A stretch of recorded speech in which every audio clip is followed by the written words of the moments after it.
этажда тұрады деген аты болмаса, қазіргі заманға сай емес, ешқандай условия жоқ, ішінде канализация жоқ, суымыз далада, мусорымыз далада, оны да біз ақшамен алдыртамыз.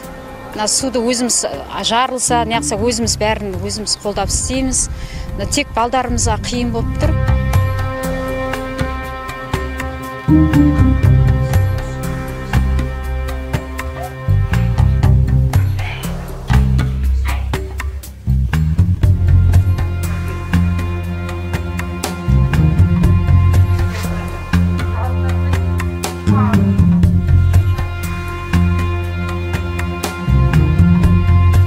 Модернизацияға жүгірдік бір жылдары, ойбай күшті болатын еді.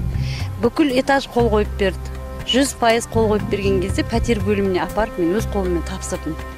Осы 100% қол қойып берсеңіздер, біз сіздерге көктемде бастаймыз деді. Біз 100% қол қойып беріп, пәтер бөліміне екінші кабинетке апарып бердім. Сонан кейін іс жоқ.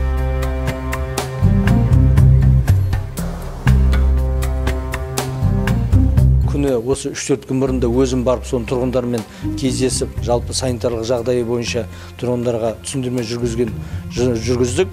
Бірақ енді әрі қарай тағы бір түсіндірме жұмыстарын жүргізіп жатыр. Алдымыздағы модернизация жұмыстарға кіргізіп, модернизацияға кіргізсек, сол жерде жобасымен құжаттамаларға енгізіп, кәріз жүйелерін тартып, шешу жолдары сол бағдарлама аясында шешуге болады.